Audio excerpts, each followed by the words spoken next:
Welcome to the Florence Foodies Podcast, a place for the community to gather and share the stories, voices, and experiences that make Florence feel like home. To support this podcast and the Florence Foodies platform as a whole, click the Support This Podcast link found in the description.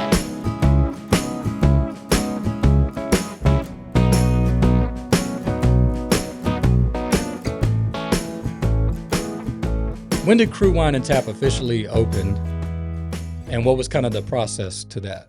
So August 19th, 2022 is when we first opened. It was on a Friday night.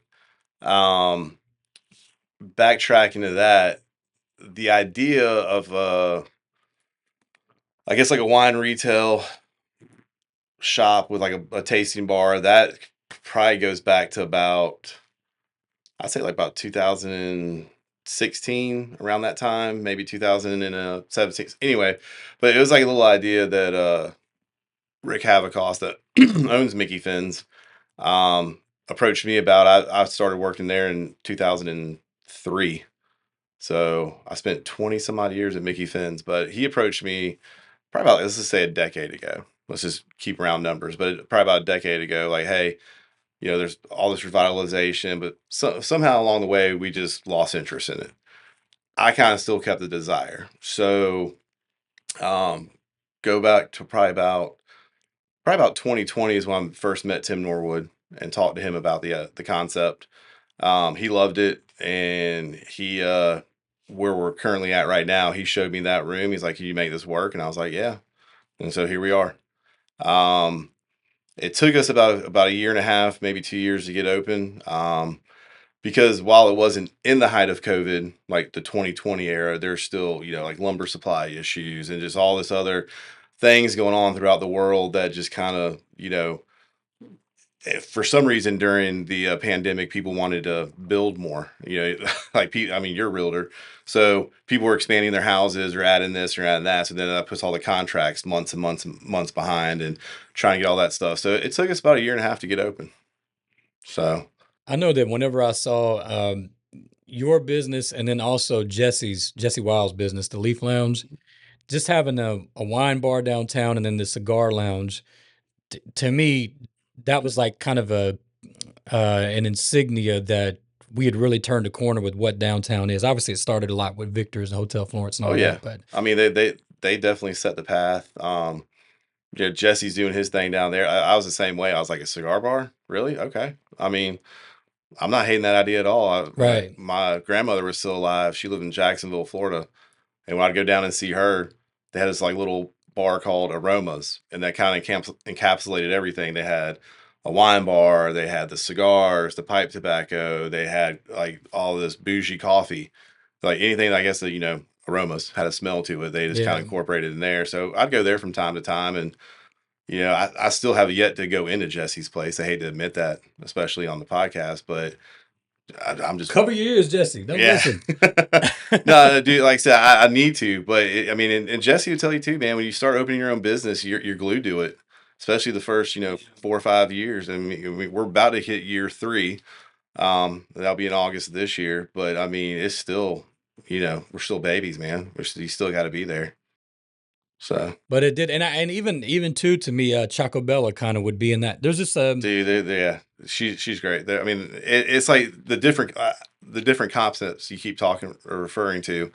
You didn't really, 20 years ago see that in Florence. They're classy. Yeah, it's different. Yeah, you got like Belgian chocolatiers over here, and cigars over here, and wine over here. Yeah. I mean, you got Victor's and Town Hall doing their things with all the eclectic cocktails and that kind of stuff, and Jamie, when she was with Town Hall, I mean, she was kind of like a little pioneer doing her thing with the cocktails, and that's carried over to Chad, and he's kind of running with it as well.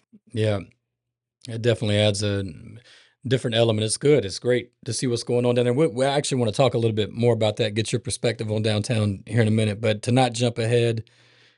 So just for your business, there's been a bit of an evolution over these last few years. So yeah, what's that been like? We've had to pivot a lot. So if you walked in August 19th, you would have had the wine bar with the beer. And then the other small room to your right was our little retail area. We had, mix and match 6-packs of beer, wine, all retail price. We, had like a little bit of just like little knickknack things like like boiled peanuts and chips and just little snacks. We had truffle oils, just basically things you might find in like a wine shop.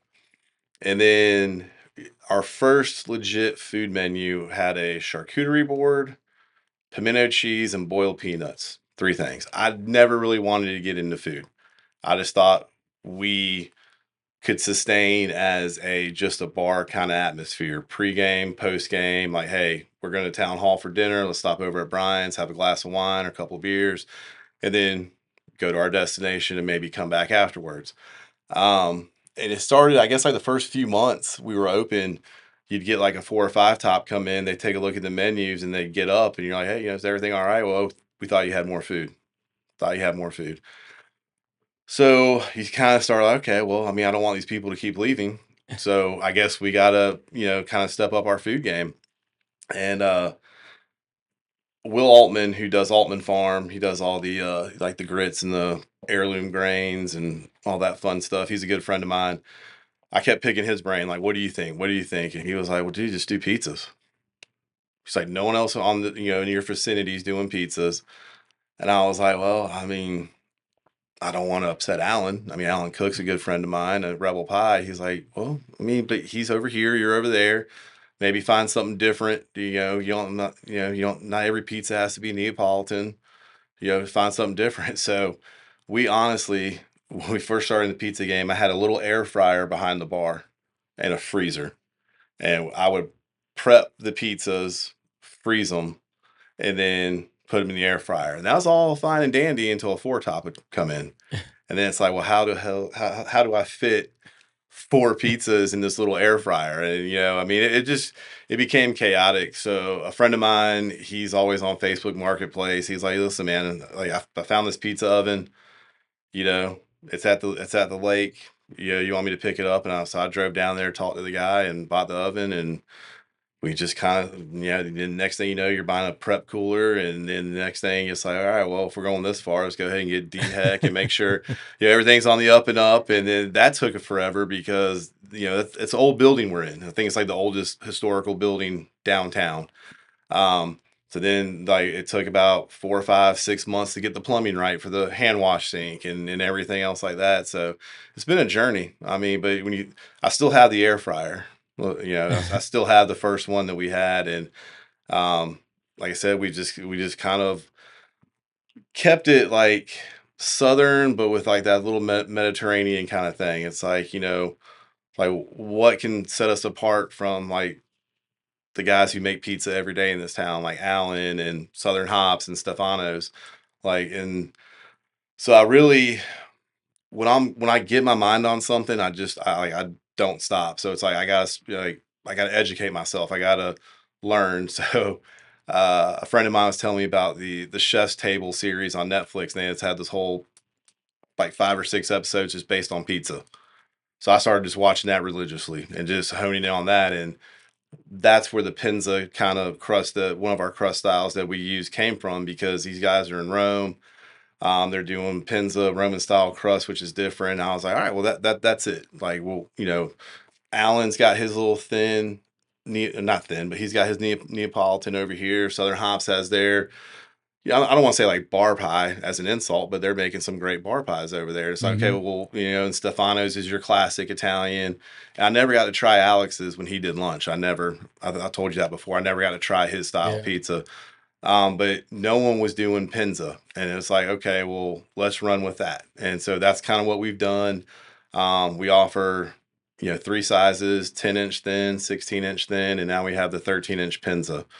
Which all Pinza is just a different way of them making the dough.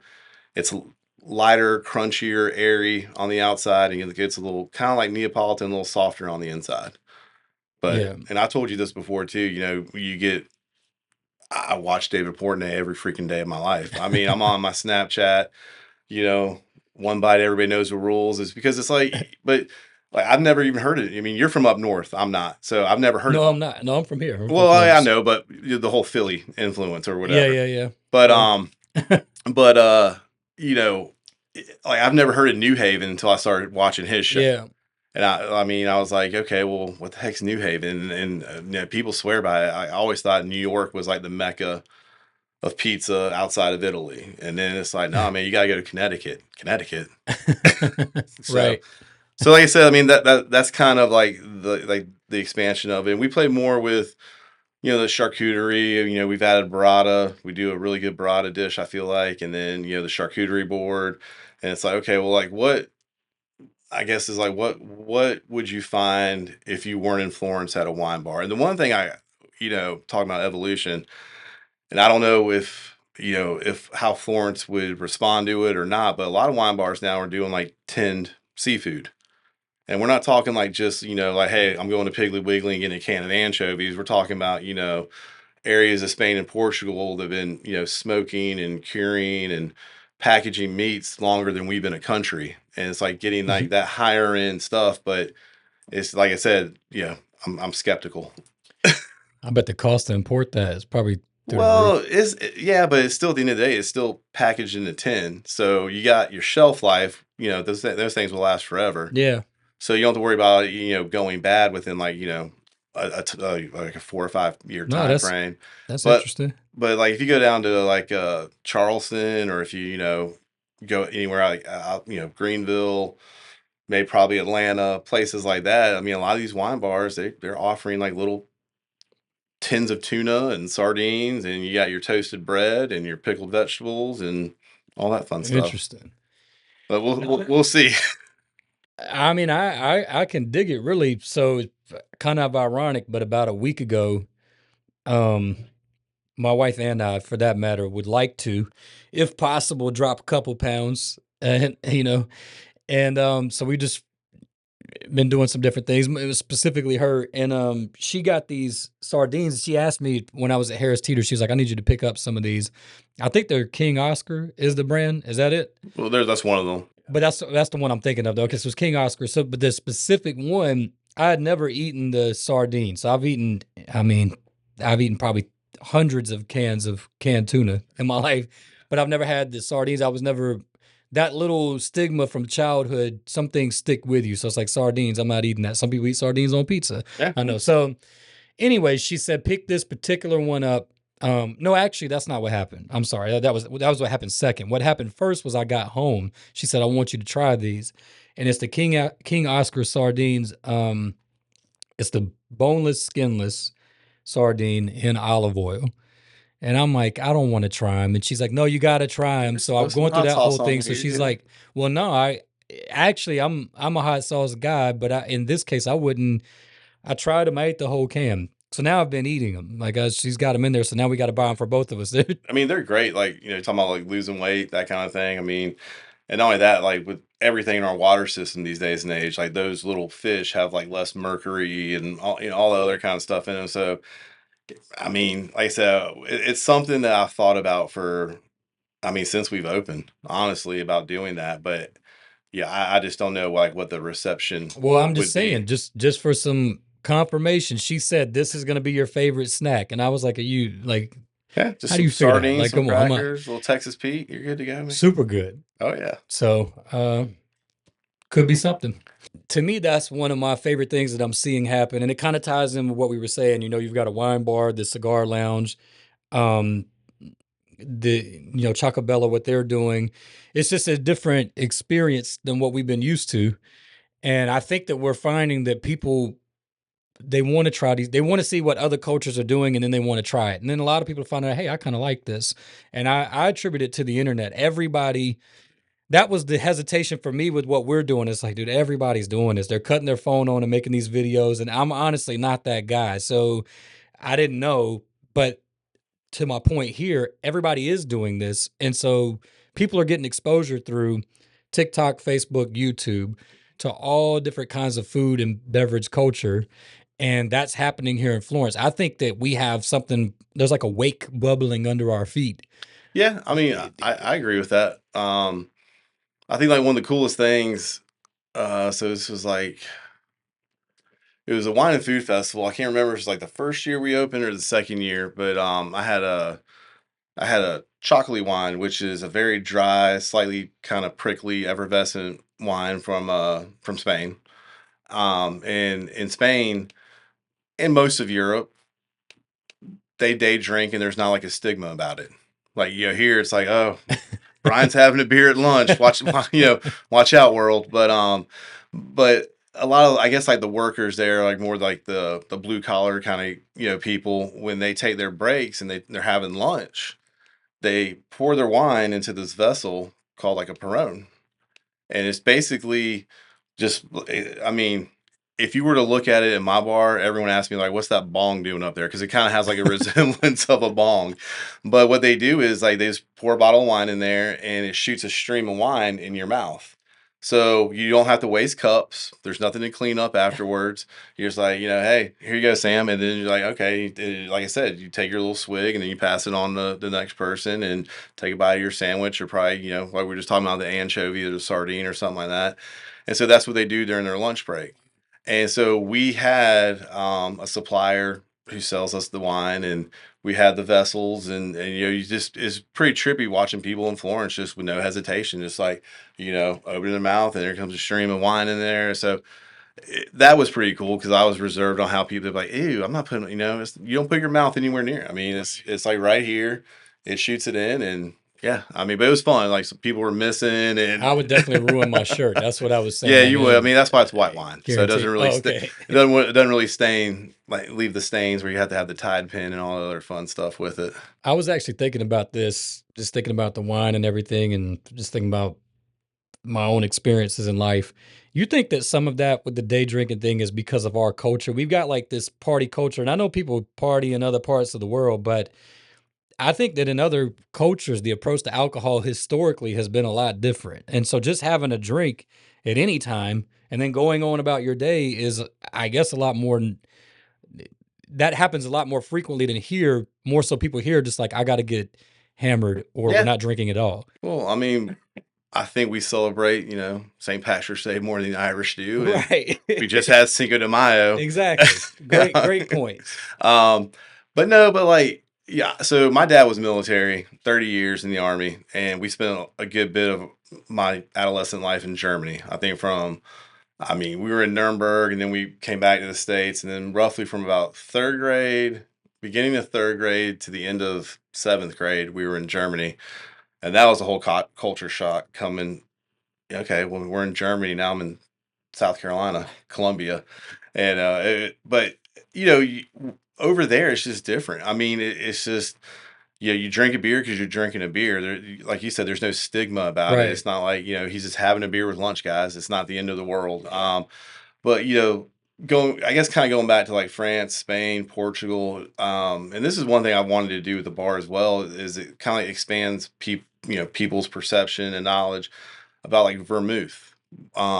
You think of vermouth, what's the first thing you think of? Dirty martini, splash of it. But there's vermouths out there, they call it aperitivo, in which we would call happy hour.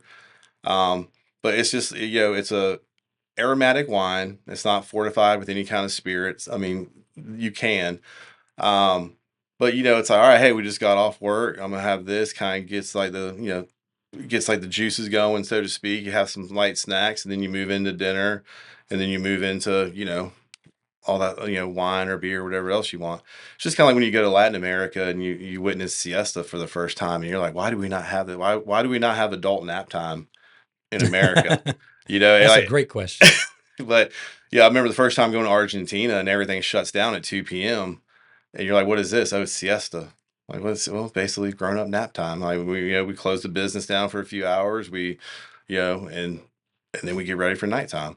But, like I said, I don't know where the stigma from America, I don't know if it's like, I don't know what that is, but, I remember as a kid, you'd see like an Ivory soap commercial, and the woman in the commercial would be, nude. And it's like here, it's just not that. So like I said, I don't know why we feel the stigma. I mean, I really don't. Well, I laugh because when you were talking about the siesta, it made me think about George Costanza with the when he made a cot underneath his desk. He built it. You remember that when he was working for the Yankees? For the Yankees, man. I was like, man, I mean, that would be great. We talked about that, years ago, the old office I worked at, and I remember referencing that. I think that would increase our productivity. A good 3 o'clock nap 2 o'clock nap. I think so as well, man. Or just like, not even a nap, but just like, hey, let's just kind of like recharge. We're about to pick up the kids. Whatever else is going on in your life, or I got to go sell a home, but just something like hey, I'm not so burnt out anymore. Let's just kind of like shut it down for a Yeah. while. But Especially with the office jobs, though, because you're sitting there for all those hours, so it's taxing. maybe we should just get Costanza to be president. Yeah. Hey, mean, that would be everyone. he'd have my vote. Everyone loved him when he switched to cotton on the uniforms until That's they right. until they washed them. Yeah. Good old George. He said that role ruined his career, though. He said he couldn't get away from George, so I could see that. I mean, I think all of it. I did it for all of them. Seinfeld's going to be in Greenville, I think, in like a couple weeks. Yeah. So. Anyways, neither here nor there. But yeah, just circling back to, the beverages, beer, but particularly, especially in your case, wine. Culturally, I mean, there's a super rich history of wine in culture historically across the world. Yeah, that's kind of what got me into it, was like the history of it, really. But I think that like we talk, resveratrol is talked about a lot. Yeah. And in health and wellness on social media, YouTube, all of that, in all these circles. And the red wine in particular, and I think you probably know this, but I think Pinot Noir is probably the most bang for your buck when it comes to exposure to resveratrol. Is that right? Probably. Maybe not every Pinot Noir, but I mean, probably Pinot Noir is kind of like the least, especially when you're dealing with red wine or white wine, really. It's humans influence a lot of how a wine is determined. Like right now we're in a movement where it's natural wine. So basically people are just taking the grapes, yeast, let it do its thing, and in some places like California in particular, it's like, okay, well, we got the grape juice, we got the yeast. Now we're going to take this and put it in an oak barrel to define, like, to add to the body and the complexity. Like, so especially with Chardonnay, when someone's like, well, I want a buttery, oaky, toasty, vanilla kind of wine, that's all because of the aging. So Pinot Noir probably, I don't know off the top of my head, but probably because that's one of the red wines. It's the atypical rule of thumb is, okay, white wine, white meat, red wine, red meat. Pinot Noir is kind of in the middle of all that. It's one of those ones you could have with fish, shrimp. You could have it with barbecue. You can have it with, a steak, depending on the style of steak. And there, like, as far as I know, there's not like a lot of manipulation when it comes to that. It's like, hey, we're fermenting it. It's a lighter style wine. So yeah, I mean, if I had to guess, probably. Yeah, I just mentioned that because going back to what we were saying with the cultural, anything's healthy in moderation. Right. Well, that's yeah. So, well, maybe not anything, but crack's probably not healthy in moderation. No, probably. We get glued to, okay, what's like wine, and then getting hammered. It's like, no, but we talk about this with everything. We talk about it with sauerkraut as an example, but we know that fermented foods and beverages have these tremendous health benefits, very beneficial. And so somehow that got lost, like I said, here, but I think a lot of places know, like a glass of wine with a meal, that's extremely beneficial. It can be. And not only that, but it's also enjoyable. So it's like a win-win. It depends on the wine, because like with years and years in the retail side of it, and now being like on the, I guess, the restaurant side of it, so you got on premise and the off premise consumption. But we would get, especially in South Carolina, because we have the muscadine. That's our native grape, Scuppernong muscadine. Well, they turn it. Now you can get dry styles of this wine if you want to make it that way, but most of the time they're very sweet. So you just gotta be careful, because if you're a diabetic and you're looking for, like, your doctor's like, hey, have a glass of red wine at night, don't get muscadine, because like the sugar content, the residual sugar content in those is just through the roof. So get something drier, get like a Cabernet, Pinot Noir, like you just said, Merlot. But like that was the one thing I just remember, like, years on the retail side, someone come in, well, my doctor says I need red wine. Okay, well, I mean, do you drink what? No, I don't want anything bitter. Well, if you're doing this for health, then I would always just put people on Lambrusco. You remember like Riunite Lambrusco was probably one of the first red wines. I don't know if you, it was one of the first red wines I ever had. It had its thing back in the 70s. Like everyone was drinking Lambrusco. I mean, it's just a soft Italian wine. I mean, and I love Lambrusco once you get past like the Riunite side of it. And I'm not hating on Riunite, but that's like the bulk producer of it.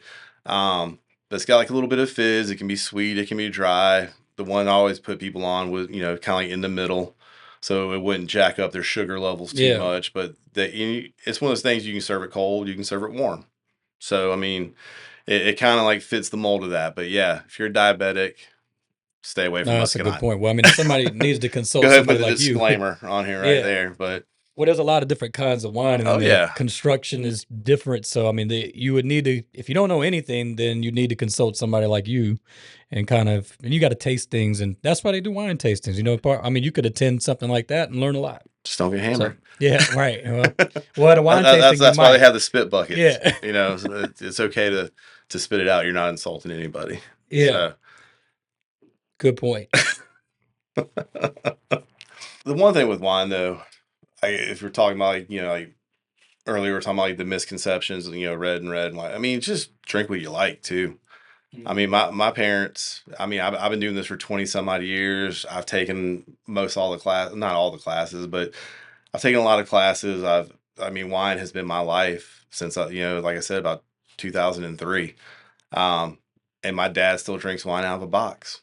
I mean, and that's kind of like where the concept of like, Crew Wine and Tap came from. Is a lot of people in my industry, a lot of colleagues and friends I have in my industry, I mean, they're snobs. They're stuck up, they're unapproachable, and they feel like it. And listen, I love them. They're my friends, but they're here. Everyone else is here. Right. Especially when you start getting the titles involved. I'm a master of wine. I'm a som. I'm a this. I'm a that. I mean, and like that was always my approach, with Mickey Finn's through all the years. Is just like, listen, man. All right. Well, what do you normally drink? All right. Well, now that I got that in my head, let's branch out a little bit. But I mean, it's okay if you want to have Riesling, which is typically a sweeter style wine with the steak. Go ahead, man. It's your life. I mean, do it. But like I said, that was kind of like the concept of it is like, I want to bring to Florence a laid back approach to wine. Yeah. I don't want to overcharge people. I mean, I will not pour wine by the glass above $15. I mean, I think once you get like in that, 20 and, whatever, just for a glass of wine, I just think, yeah, you got to make your money. I get that. But then just don't offer it by the glass. Just encourage people to buy it by the bottle or something like that. But it's just like, that's just my life. It's just a laid back approach to it. Wine doesn't have to be hard. It doesn't. I mean, and once you start, with the foodies and everything, like once you start figuring out like what goes with this and that, it's a whole different world out there. You take like some spicy Thai food and you have like a sweet Moscato or a really good Riesling or something like that. I mean, it's match made in heaven, really. Like, I love that approach, and that's really what we need. That's part of what's helping our whole culture here is getting away from some of that. It's just education. So here's everything that's available, but I want you to feel 100% comfortable eating whatever you like. But once there's that exposure and somebody can let their guard down and just be comfortable, and like somebody's not judging me. Same thing we talked about cigars. I heard a guy say this, a year or two ago. We were having a conversation. I was listening to a conversation actually, and he said, "Look, man. I mean, if a $2 cigar is your favorite, then smoke it. Yeah. Nobody should be judged. You have nothing better to do than judge the guy that's smoking a $2 cigar. Like that's kind of maybe we should judge you, for judging him. But I mean, that's kind of the world we live in today too, man. It's like, oh, look at the car he's driving, or look at this, look at that. I mean, but no, I mean, like going back to cigars and stuff. I mean, one of the I would say like inexpensive companies has been Punch. I love a Punch cigar. I mean, it's yeah. Whether you want to go like Classico, Maduro, whatever. I mean, whatever your take is, like coffee. Do you want it like same thing, lighter, or do you want it like more full bodied? But I mean, like at the end of the day, it's just a cigar, man. Right, it's not that big a deal. But what's great is tobacco. If somebody like you is like, take the $2 guy or the $50 cigar guy, treat it the same way. but say, well, I more would like to just kind of, I enjoy this. I care deeply about this subject. In that case, cigars. In your case, it could be wine. And say, this is why there's a difference. So the $2 guy is like, wow, I didn't know that. And then he may start learning like, wow, I can taste the difference. You know what? I'm going to treat myself to one of these every now and then. Now that I get it. One of the coolest experiences I've had in my life, or we'll say adult life, it was right at the time Obama's presidency ended and Trump's began. I took that little and went to Cuba. Always wanted to go to Cuba. Huge Ernest Hemingway fan. And I was like, this is my time. I was like, it's either this dude just really laxed it. This guy might really enforce it. Here's my window. And Airbnb has all these experiences you can do when you're traveling. So one of the ones I saw on there was like this cigar and rum experience. I was like, I got to do that. So I did. It was actually really cool. They had two soms that were in Havana. And they just had like 4 different cigars, 4 different types of rum. So you're doing like the lighter style cigar with the white rum, and then you just keep working your way up. I haven't actually had a cigar since I left Cuba. It's just not the same, man. I mean, you're talking like the mecca of cigars, and the mecca of rum, really. But the cool thing well, not cool, but so when it was all done, I started talking to the guys putting it on. And I was like, I'm in the wine industry as well, and they've never had California wine because of the embargo. So they're just like, you got to tell me about it. Like, how's Napa? How's this? How have you been to Sonoma? Have you, Oregon? Like, because wow, yeah, because I never thought about that. I mean, they've had like some of the best wines that France has offered, Italy's offered. Even they get wines from China. That's probably the next future of wine right there. That's the whole nother podcast. But like they'd never had American wine because since they were born, the embargo has been going on, and it's just like, man, you're missing out. I mean, I've never even thought about. I hate to say that right now. I feel yeah, self-centered in saying that. I've never thought about the Cubans not having access. Well, but you talk about a culture, man. Like I said, that's just a whole nother podcast, man. But I had this one guy. He's kind of like my handler. His name was Pepe. He lived because I rented out this loft style apartment from Airbnb, and he'd just drive me around, 10 pesos, which wasn't nothing, and whatever else like that. But he was like, if you ever come back, I just need one thing. I'm like, what's up? He's like, Jack Daniels. I was like, seriously? He's like, dude, just bring it back to me. I was like, okay. That's kind of funny. So we're looking at their cigars. They're looking at our alcohol. Yeah. Makes sense. Yeah. Maybe they just need to end that whole thing. I'm pretty sure it's probably about time.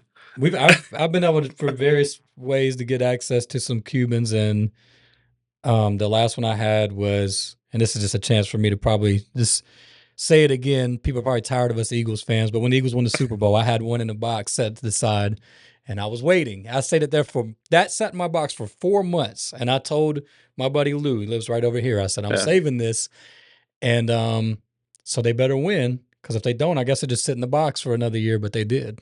Yeah. Go Birds.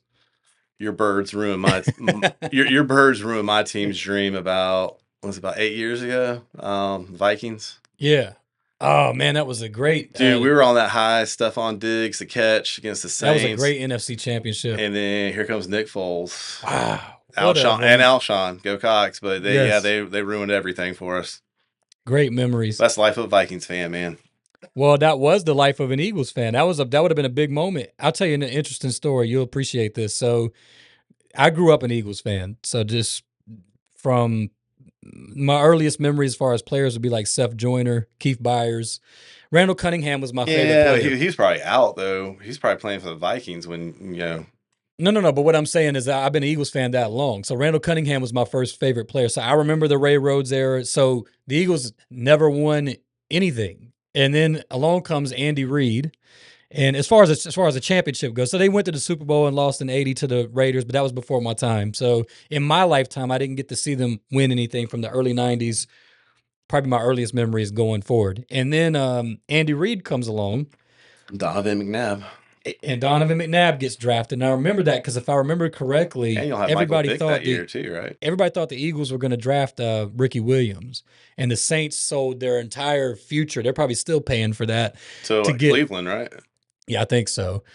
I don't remember exactly. Yeah, they gave everything for Ricky. They gave everything for Ricky. We ended up with McNabb, and that changed everything. So the Eagles But it was almost kind of looking back on those memories as a teenager for me and as an Eagles fan, and I mean like a diehard Eagles fan. I would watch training camp practices at one point in time. Like, so, 4 consecutive NFC championships and then only to finally get to a Super Bowl, perform extremely well in the first half, T.O. with the broken ankle, and just to get dominated by Belichick in the Spygate situation in the second half and Brady. And so then you fast forward to 2017 and to get to that to that NFC championship, that would have been a big crossroads for both franchises.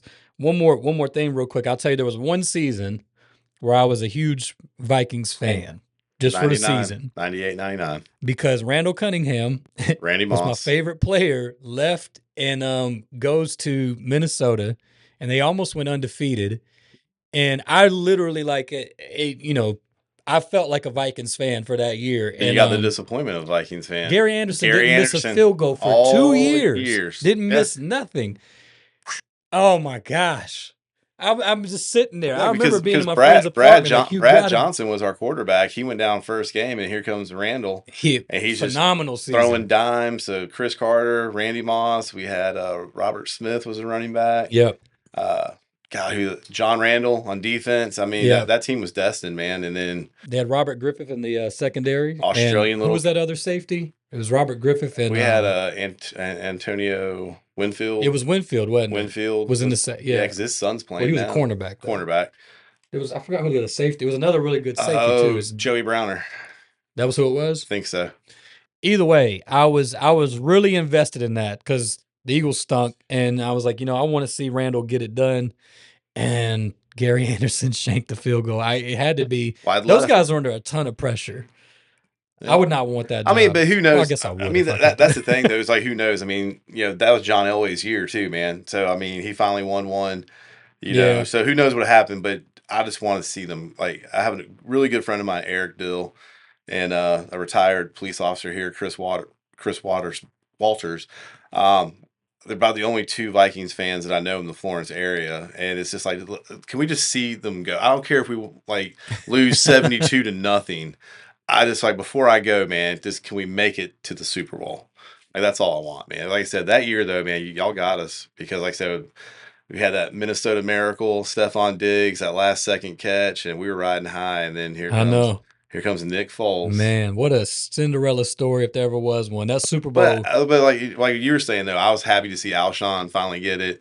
Yeah, I mean, you follow these guys at Columbia, moving on up, so. I wasn't hating on y'all per se that year, but yeah, well, that was a Gilmore-Alshon matchup too. Yeah, yep. And Alshon almost blew it for us. He had the bob on the ball, he kicked it up in the air, and the interception. And as an Eagles fan, you're just waiting for the moment, like here we go. Like you're trained through so many letdowns, probably as a Vikings fan too, to not get your hopes up. Well, look at this past season, man. Sam Darnold comes out of nowhere, and we're riding high, and I know it sounds like I'm complaining, but there's no way you win 13 games and you're playing the first round of the playoffs. I mean, we should have had that. I know we should, but we should have had a better placement. But, dude, that Ram defense lit us up, and I'm sitting there texting Eric, first quarter, here we go.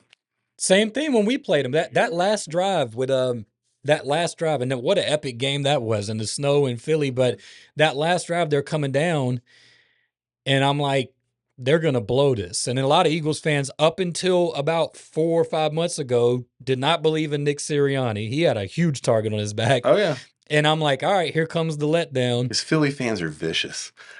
It's tough, man. We're going up. We've got some tickets to go up to a game this year. Looking forward to it. My sons have not been up there to the city at all. So it's going to be an experience for them. Yeah, it's going to be good there. So my son's like, he's a kid and he's on I told him, I said, y'all are supposed to be Panthers fans. I get a pass because when I was your age, the Panthers didn't exist. I was already an Eagles fan by the time. So, but you're supposed to be. But he's got this Patrick Mahomes thing going. I said, dude, do not wear that up there. Like you said earlier, talking about giving away the farm. So I have an older sister, 3 older brothers. So Diane, she went to KU. Rock Chalk Jayhawk, so she's all about the Chiefs. She had to suffer, but now she's living the high life the last 4 or 5 years. Um, two oldest brothers, Cowboys fans. The youngest, I'm the baby, so the next youngest, Steelers. So I was like, I can either get my butt whooped by two guys or by one guy. So I was at Dallas until they traded Herschel. I love Herschel. I'm not a Georgia fan by any means, but I mean, him in the 80s, I mean, you couldn't stop him. Yeah. I mean, so I was like, well, here's my, as a child, I'm like, I can follow him and get out of this. And it's just been disappointment ever since then. Really, like I said, like 99 was our best chance. I mean, that team was a team of destiny. And little Australian kicker shanks it. Well, I mentioned that, and Gary was an Eagle too, but I share that story to say that I share your pain in that one. As an Eagles fan, and I know later we get the advantage on some of these stories, but now with two rings now. Just go to one. Yeah. I don't even care about the ring, man. Yeah. Just make it to the show. It's quite an experience. I will tell you, and it's as silly as it is, but February of this year, that game, that was one of the best nights of my life. I mean, on a smaller scale, obviously football is not that important, but for what it's worth, I had the flu that weekend. was one of my favorite moments, and in my entire life, that game was fantastic. Oh yeah, y'all. I mean, you couldn't write a better script, dude. The intro. All right, anyways, we could talk forever about this. All right, so anyways, bringing it back on the rails, I could talk Eagles football for a long time, and you probably could talk Vikings football as well. So, so to get back on track here, your position in downtown, so you're connected to Victor's to give people proximity that might not know. So you're right there. Yeah. So you have visibility out of your window all day of the heart of downtown Florence for years now. What are you seeing down there? What have you seen going on over the last few years? What is, just from your own perspective, your own opinion, what are you seeing happen in downtown Florence? Well, I mean, I think it's definitely on the up and up, and there's a lot of people involved with that. Of course, you have Tim Norwood, Jimmy Brown, Synergy, their whole expansion. Hannah Davis, dude. I mean, she's wonderful. I mean, she's our downtown development coordinator.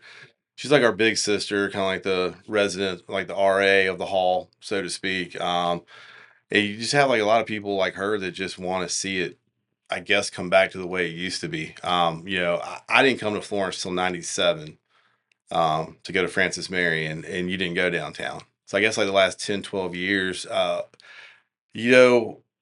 lot of residential is what I see happening. Like especially on the north end of Dargan, where Jazz is. You have like condos being built there some point this year. Francis Marion, Dr. Carter is taking downtown under his wing as well. So you see a lot more students walking by. You have the Performing Arts Center bringing in some decent shows. Hopefully, I don't know what they're going to do with the movie theater. I don't know if that's going to be like a conference center or more of like a movie theater, but I personally think it'd be great to have that movie theater back. Yeah. The biggest thing with downtown growth, you see it in Hartsville, and don't shoot me, Florence, but we need more retail. Is just my personal opinion. You want where families can park, get up, walk, shop. And we're getting there. I mean, you mentioned Chocobella. We have an ice cream shop now. So like if you wanted to, like, you could send them down there. We got our general store, Behringer General Store there. I think they're doing a really good job. They are. With, bringing that stuff in. Me personally, I would just like to see a few more retailers. I mean, because you need shops. I mean, it doesn't necessarily have to be retailers, but like a vet's office or just like a bridal shop. I mean, just something out of the ordinary to bring in more mass people. Because right now, I feel like our downtown is like, well, like you're talking to your wife, hey, let's go to town hall. Well, you're only going to town hall. You're coming downtown to go to town hall now. Beforehand, you might go somewhere like me, or you might go down the cigar bar or afterwards, but it's food based, and there's nothing wrong with that. But like I said, just a little more retail. I personally think would be great, and now we have a Bojangles coming that's offering booze as well. So That's It'd very be curious interesting. to see what all they're going to offer there. But I mean, it seems like that has all the pieces to be a hit, I would imagine. yeah, I mean, fried chicken and alcohol. I mean, you can't beat But it. we'll see. Yeah, like I said, I don't know what the concept is. If it's just like, I know they have like that sweet tea seltzer kind of thing that you can buy at Food Lion or any grocery store. So I just don't know if it's that or if they're actually going to have like full service, like, hey, here's a Bud Light and your, 8-piece. That's interesting. Yeah, I'm very interested to see what happens with that. We talked about that when that news broke. We did a whole video on that. And I thought it was, Dude, people, it was like, it's like Pink Floyd, man. You either love it or you hate it. There's like no middle ground. And people were just I like, know it's weird. I didn't realize that was the response, but I'm like, yeah, I man, this mean, is it's like people are like, polarizing. okay, well, but if you go to like, I mean, like you said, you went to USC. You can walk downtown downtown Columbia, and there's like a Taco Bell like right next to Yeah, a. I you mean, should have it's just it should be a combination. So, I mean, yeah. businesses like yours, but sprinkling in something like that, you want names, especially Florence is the epitome of the kind of place that needs to have that because our people have shown historically they're drawn to names they are already familiar with. So they come Hey, down, oh, there's a Bojangles that has alcohol. There's probably going to be an influx of people that really don't go downtown. well, not But only now that, like, they're walking down there and seeing Crew Wine and Tap, well, not only you that, know? like right across the street, you have the university. I mean, those college students can just walk there and actually just get like a Cajun biscuit fillet, cup of coffee, and move on with their day. Like I said, I didn't. A lot of people are like, "Well, how do you feel?" I was like, "Dude, I don't. I mean, as long as the building isn't vacant anymore, who cares?" I think it's good for y'all because it's foot traffic. Because you're going to tell It me that those is. people aren't going to sometimes just naturally say, you know what, I've been coming in here. I'm going to check out King Hefe right here. Yeah. Or if the line in Bojangles, they look in the window and it's too long, they're like, I'm not going in there. They go right next door Yeah. or they go around the corner. Go get a You, chimichanga. I mean, exactly. it's So like right next that's door going to to it. happen. I mean, that's just math, I think. Yeah, but like I Foot said, traffic is good. I mean, I said, and then you have, Wes. He's got the whole Sarah renovation right there on Baruti and Dargan. Yep. I don't know what the timetable is on that, but I mean, that's supposed to be, I think, like 500 to like 800 square feet. Businesses below that with condos above it. So as long as people are willing to like move downtown, relocate downtown, like going across the street from me, it's like 9 Airbnb apartments, in Joe Nofel's whole building. So that was, well, yeah, we can. That's where we were going to go next. So why don't you talk a little bit about, there's a crowdfunding initiative going on. There's a project, an expansion project that you are looking to do. What's going on with that? So I don't know. Well, I mean, I guess I would know if you came in because I'd recognize you and everything like that. But um, typically the space that we have now, and it's not a bad problem. We're kind of outgrowing it. Like I said, I've had to take my retail shop and convert it into a kitchen, slash little storage room and that kind of thing. Um, and then just the seating, like we can, the 2 rooms you can fit per the Florence Fire Department, 40 people. I have seats for 24. So kind of talking about like, the Airbnbs and everything. So directly across the street, that bottom floor is open. So a few weeks ago, people woke up and they saw like, hey, here's my picture, crowdfunding, what's going on. We'll just kind of like set the story straight. This isn't like a rescue the bar kind of GoFundMe. It's not. It's 100% based upon expansion.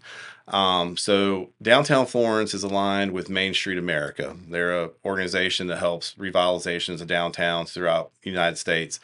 They're partnered with a group called New Market. So Hannah approached me because she came in St. Patty's Day. You had the whole downtown event. I think that's the junior league that puts that on. So we're packed, and she's like, she sees the stress on my face. She sees the stress on everyone else's face, and it's just like, okay, we gotta find you more room. And so that's kind of where we're at right now. So with the whole new market campaign, which we have like 2 weeks left on it, it shuts down after 30 days.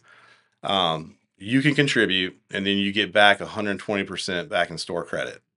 So if you give 100, you get 120 back. Now that 120 that you get back, so the day, it shuts down, we're not asking for any more money. You'll get an email like, hey, Sam, appreciate your contribution. That 120 is sprinkled over a 6-month period, which is great for us because the last thing you want someone to like donate $1,000 or contribute $1,000. They get 1,200 back, and then they want to buy the bar, everything. We got no sales for the day. So you don't get it all right up front. You get it back over a 6-month period, and then after that 6 months, it doesn't expire. So you'll have a code. And you're like, hey, I have a $50 balance. My tab was 100. You give us the code. We put it in the system. You owe us $50 now. So that's basically what it is. I know a lot of people were like, well, like, what if you close? We're not closing. I mean, we have no desire to close. We're still young. We've had a lot of pivots with the pizzas and the pizza ovens and the this and the that. So a lot of money has gone out to embrace this. So we're just trying to raise some money to give everyone in Florence just a better Crew Wine and Tap experience, more breathing room, more space. I mean, because you get in there and it's packed. I mean, it's just, it's like Apple Annie's used to be on Thanksgiving Eve. You can't move. Yeah. It's just kind of like that. So, like I said, this is all just kind of like, how can we get Florence involved? Like so if you're a regular and you come to Crew Wine and Tap and you can only give $20, well, you get 24. I mean, it's a way for everyone to contribute. But like I said, I think the general consensus is like, well, what's going on? Is you shut down? Hey, man, things we're good. We are at where a 2.5-year-old bar should be. Everyone says you got to make it 5. So I mean, we're plugging away where we need to be plugging away at. But like I said, it's just a way to get the community involved with it as well. But people see that crowdfunding. Oh, it's a scam. Oh, what's going on? Right. Is Bryan okay? Like we're good, y'all. I mean, but we just need a little more help. As opposed to like, and the cool thing is like, you're a realtor. You know this when you're dealing with the whole finance side of everything of selling a house. It takes time. Banks don't get back with you right away. It's not like, hey, you've been approved. Okay, well, now you got to go sign the paperwork. Now we got to do this and that and that. Oh, well, you forgot to do this. So this is just a faster, efficient way of getting some of the costs that we need to expand. Like I said earlier, food was never like really part of our radar. And now I have people coming up to me saying like, hey, you make one of the best pizzas in Florence. It's like, so, okay, well, how do we expand on that? I mean, one of the things I see on like your Facebook group is people are always commenting like, downtown needs a pizza place. Downtown needs to buy the slice. Well, if I can get out of my little hole of the wall kitchen where I can actually have a prep table where I can hand stretch some dough and get all that kicking, then I'll offer it to you. I mean, at that point, it's just, are you going to come and get the pizza? But I mean, like, we want to be able to offer all the things that people suggest Florence needs to have. We're trying to do that, but we just need a little bit more room and we need a little bit more money. Right. I mean, if we can move across the street, I guarantee you, I'll have pizza by the slice, at least for during lunch. I don't know about nighttime and everything like that, but from at least like 11 a.m. to about 4 p.m., you can come down, get pizza by the slice. But I just don't have the capacity to do that right now. Right. You got to have more space. Yeah. I mean, a lot of people don't realize, and Alan will tell you this, there's a lot that goes into prepping dough. I mean, you think, oh, dough, whatever. No, you got to proof it and it's got to sit there and you got to, have it all lined up. And then, there's a lot of hard work that goes into just stretching a little pizza dough to make a pie. I mean, it really is. And I just don't have the room to do that right now. So where can people go to, either contribute or just find out more information? So you can go to any of our social media platforms, whether it be Facebook, Instagram. You click the link. We have QR codes at the bar. I mean, anything like that.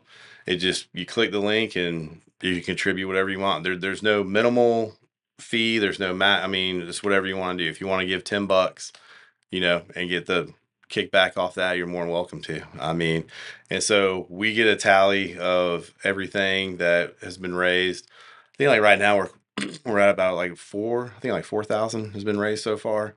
Like I said, I think like that's the biggest misconception people are having. It's just like, oh, well, because listen, man, I do it. You get on Facebook and someone's doing a GoFundMe for themselves. You're like, at least get your cousin to say like, hey, I'm sick, or, whatever it is. Like, I mean, at least get someone else to do it for you. I get it. And that was like my biggest kind of like, hesitation about it all was like just making sure because I love our city. I do love Florence, but people talk, man. Yeah. You know? Yeah. No, I understand it. It's tough. You know what I mean? So that's like we a lot of times, on YouTube, the normal trend is to like, subscribe, share my video, do all the stuff. Yeah. And I hate doing that because just what you said is the perception people have. He's just trying to, get my money and this and that. And it's difficult. But what you're saying is, we're trying to expand to provide something. For us, it would be kind of a lateral move because if you moved over to that building, then that space you're in would open up for something else to go in. It's a great space where you're at. It's just too small for what you're trying to do. Yeah. And the thing is, though, is too, so one thing I didn't say either is so like whatever happens, I know I keep referencing I'm talking more about your realtor license than you are. I appreciate it. Anytime. But no, so the thing is though, and you know this, anybody who's ever bought a house, something could go wrong. Something, whether we don't agree on something or whatever. The cool thing is whether it happens or it doesn't happen, Florence has helped us raise money. So now I can take that money and maybe make something better in the spot that I do have. There's just a lot of hurdles with that because we are the oldest building. Like I would love, and I know Hannah's going to watch this and she'll probably shake her head and roll her eyes at me. That's all good. I love you, Hannah. But like I would love to open up our windows, like how Bird's Nest has it, whether it be like French door, or garage style or something like that. So even if we don't move, if it does not work out, you've helped us raise some money to make what we have better. I mean, one thing, you came in the other day and we were talking, the few tables we have, I mean, they're really wide, they're really big. Well, let's shrink that down a little bit. Maybe like let's get rid of those tables and add, like a booth style round with the table in front and then a chair in front of that. I mean, so there's endless opportunities what we could do in the spot that we do have. So like I said, it's not like a lose-lose if you donate or a win-lose. I mean, it's win-win either way. I mean, whether we've raised enough to help move across the street or if we're just going to stick it out where we're at, let's make it more comfortable. Let's make it, more appealing. Maybe we didn't look at maybe opening this or shutting it, whatever, however it may work out. So it's not, don't look at it like, well, what if I mean, we're good. I mean, seriously, it's just like we're just trying to make a better crew wine tap experience and just asking for people's help, really. Yeah. Well, I don't think there's anything wrong with that. That's just honest, So it's like the key takeaway is we're not in trouble. We're not going anywhere, but we want to expand. But, to really fulfill that vision, we need contributions. We need some help to get there. And I understand how that goes, even with what we're sitting here doing now. I'd like to improve. I've got some good lighting. I got some lighting I'd like to upgrade. I got some good cameras. I got some cameras I'd like to upgrade. If the podcast keeps going, you're going to have that assistant, Jamie, kind of, someone you can hire in to fact check you and all. 100%. Yeah. So unless, if you want us to improve, we can wait it out. We, God willing, we'll keep making money and that'll be fine and we'll improve it. But if you want to speed that process up, then it's just, that's business. And especially in your case, the things I'm talking about, I mean, a few $1,000s, I could do some massive upgrades, but a restaurant, tens of thousands of dollars to make these kind of upgrades. So. Well, and the good thing is like too, if the move does happen and all that pans out, we've been doing this for a few years now. You kind of know what you need and what you don't need. It's kind of like, you open up your first store. Well, I wish I would have done this. I wish I would have done that. I mean, you buy your first home and it's like, well, I mean, there's just things that growing pains you learn along the way. And like, it gives us a chance to kind of like, okay, well, we shouldn't have done this with that bar. Maybe we should have opened this out. Okay, well, here's a blank canvas for us to try this out now. But like I said, I think it's a great move. I mean, and I think it would be able to, help facilitate a lot of what people want with downtown and pizza. I mean, really. Yeah, I mean, I think it's a great idea just to add to, that adds a whole nother element to what we already have. And going back to our talk about downtown, just seeing the growth and the shift, of just these, we talked about classier options.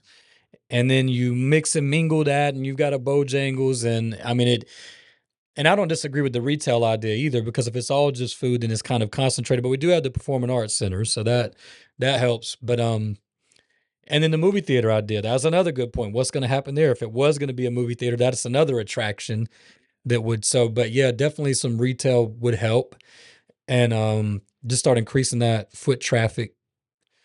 I don't know, parking. I guess we've got it that We're kind getting of there. I mean, covered. we got they got that new parking garage that's going to open up by behind Stokes, in that vicinity. Um, I mean, like I said, I don't know all the things going on down there, but I mean, it's definitely on the right path. I mean, it really is. Um, yeah, I don't know. I was talking to one of my friends the other day, and he brought up, he's like, you know what we really need down here? I'm like, what? He's like, a cobbler.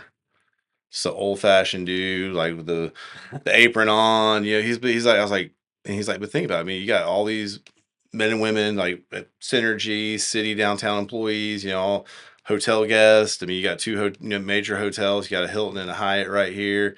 I mean, he's like, just some little dudes in there fixing your, or whatever. I was like, well, I mean, might be on something. Yeah. Well, I mean, it would fit. So It's any definitely, cobblers? yeah. Yeah. If you're a cobbler out there, might be an opportunity, but it would though. I mean, I could see that. What we have, it's really cool to see. I mean, we're taking something that just needed some TLC. It's a lot like, we invest in homes, rehab homes, but some of these historic homes, because we're going to look at one of these this week, but it's these beautiful historic homes, but they've not had any attention for 60 or 70 years, and they need to be modernized. And you go in and you take it and you can make it something excellent. That's what's happening with our downtown. I mean, I mean, and it's but unique what we've got. I mean, look at Greenville over the last, like, say, 30 years. Hmm.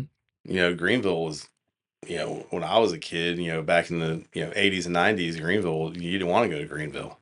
Yeah. And now look at it, man. It's like a destination spot in South Carolina. You got your coast, Myrtle Beach, of course, Charleston, Columbia. Now you got like a great area, and then surrounding areas benefit as well. I mean, Spartanburg's on the up and up. Of course, Yeah. and Clemson, unfortunately winning all those championships. I mean, they're growing. Yeah. But like, it took Greenville a while to kind of get to that point as well. And now, I mean, like I said, it's a huge bustling city now. I mean, and we got so much, you have Nucor, you have the hospitals, Otis, you have all these businesses around here that are constantly bringing in people. Yeah. I mean, and so you got to have somewhere for them to enjoy themselves.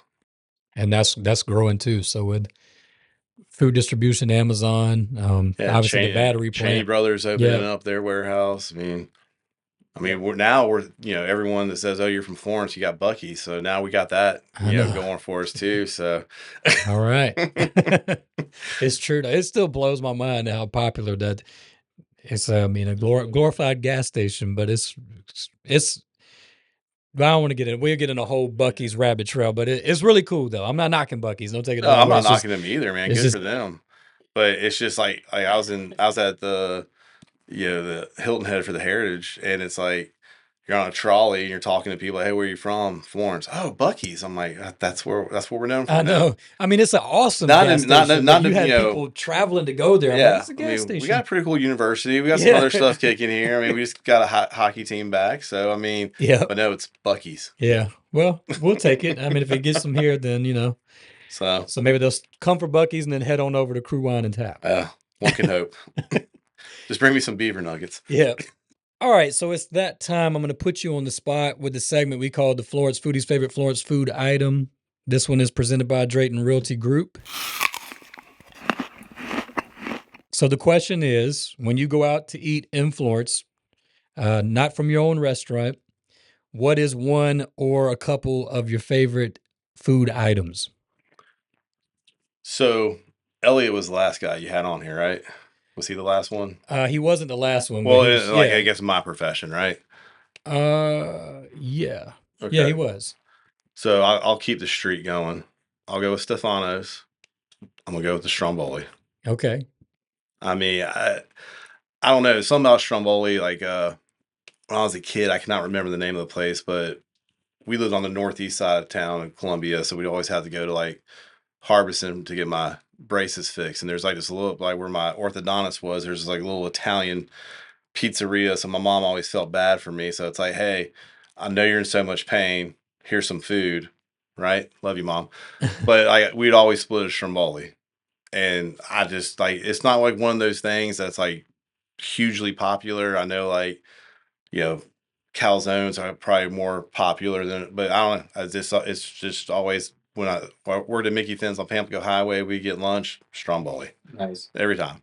So keep the streak going. I guess that'd be the fourth one. Well, it wasn't. I thought about. That's what I was sitting here thinking as you were saying. It's like, no, it wasn't, because we did the episode with Alan and Alex, and JJ and Brandon was the last one. But I mean, like, I'm a creature of habit. I mean, I really am. So like, if I'm going to Stefano's, stromboli. If I go to see Brandon and those guys over at Redbone, I'm getting the buffalo chicken, chicken planks, chips, blue cheese.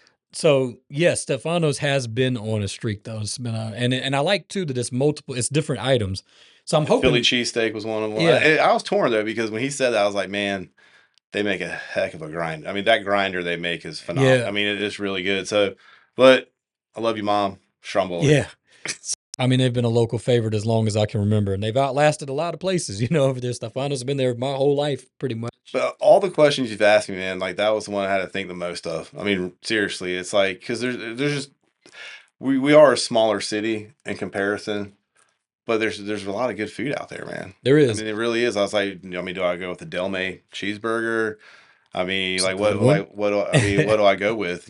Calabash shrimp from 301. I mean, Yeah. it's like but yeah, I was like, all right, well, I'll just stay with the whole Italian mantra. I'll do a little plug real quick, just as a side note. I went Tuesday or Wednesday, a few days ago, to Redbone last week, and they have you can take the salads and put them on a wrap, and a lot of times their Percy and Willie's buffalo chicken was my favorite, but now that's no longer available. Yeah. So Yeah. second in line for me was always Redbone. Well, now they're at the front of the line because Percy's isn't there, and you can take their salads and put them on a wrap. So I went stop in trying to get a quick lunch, and I was like, you know what? I'm trying to lighten some things up. So I was like, I'll get a buffalo chicken salad. I saw you can make it a wrap.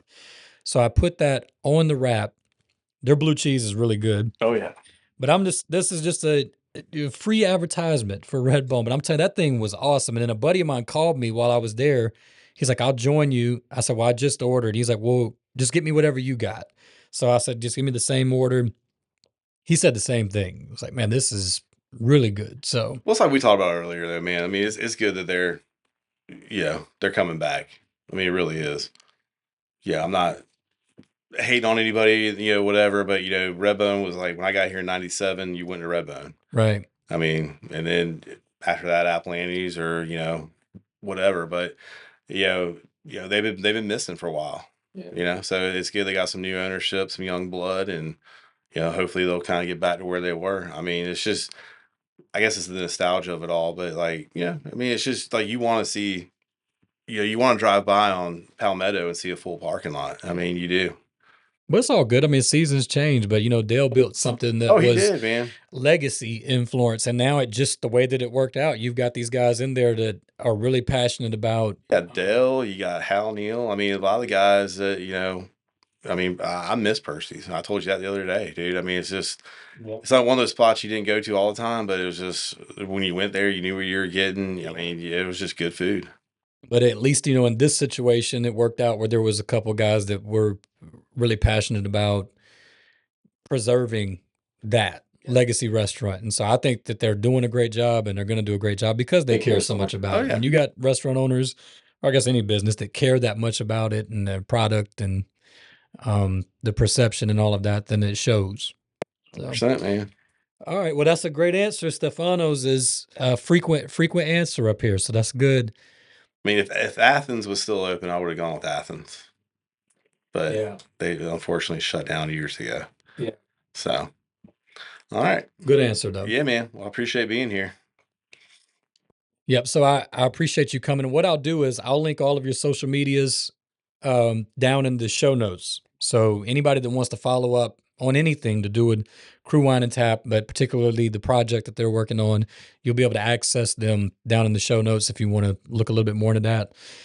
Bryan, I appreciate you coming. I'm sorry that it's just the nature of sports that we had to put you down in the NFC Championship, then go up there and win a Super Bowl in front of everybody. I hate that that happened, but that's Hey, the way it man, goes. at least one of us got it right. That's right. Somebody had to do it. Someone So, had to do you it. know, I appreciate the support. Yeah, man. As always, appreciate y'all's viewership. God willing, we'll see you on the next one.